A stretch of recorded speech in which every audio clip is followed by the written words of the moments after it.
Mikhail Mishustin, a former tax official little known both outside and even within Russian political circles, is set to be the nation's new prime minister, having on Thursday morning received the backing of the governing party. Mishustin has been hand-picked by President Vladimir Putin to oversee a new government, charged with implementing a range of constitutional reforms that could see the Russian president remain in power in some form after his term of office expires in 2024. Wednesday's shock resignation of Russia's entire government followed Putin's calls for widespread reforms to Russia's power structures, with former Prime Minister Dmitry Medvedev saying the president deserved to have the type of government he wanted while the reforms were pushed through. Medvedev will remain in office until his successor formally takes over, when the long-standing Putin ally will begin a new role in charge of defense and security in Russia's highly influential Security Council. Some analysts are suggesting 67-year-old Putin, who is 2 years into his fourth presidential term and has steered the country since 1999, could be laying the groundwork to assume a new position or remain in a powerful behind-the-scenes role. It is unclear whether Mishustin, a technocrat whose recent career revolved around the tax service, is a temporary placeholder or could be groomed as Putin's successor. But his approval was imminent after the United Russia Party, which holds 75% of seats in the lower house of the Russian parliament, gave its backing on Thursday morning.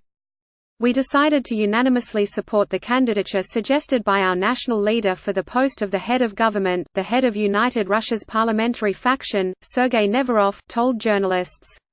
Legislators are due to discuss and vote on Mishustin's nomination at a plenary session at 11 o'clock Greenwich Mean Time. In his State of the Nation speech, Putin said he wanted more authority transferred to parliament from the president, including the power to choose the prime minister and cabinet members. He also called for the power of the State Council, an advisory body, to be expanded and enshrined in the constitution, adding to conjecture that Putin could take it over after 2024 to preserve power. Outlining the proposals, which would be the first significant changes to the country's constitution since it was adopted in 1993, Putin said there was a «demand for change» among Russians. He was set to meet on Thursday with a newly created working group to develop constitutional amendments. A list of more than 70 names joining the group published by the Kremlin includes conservative public figures as well as celebrities like actor Vladimir Mashkov and pianist Denis Martsuyev. Independent political analyst Maria Lipman said the announcements indicated that Putin wanted to «stay on as number one in the country, without any competitors». She said he could be deliberately weakening the presidency before relinquishing the role. Russia's opposition also said the proposals indicate Putin's desire to stay in power. Opposition leader Alexei Navalny said on Twitter that Putin's only goal was to «remain the sole leader for life».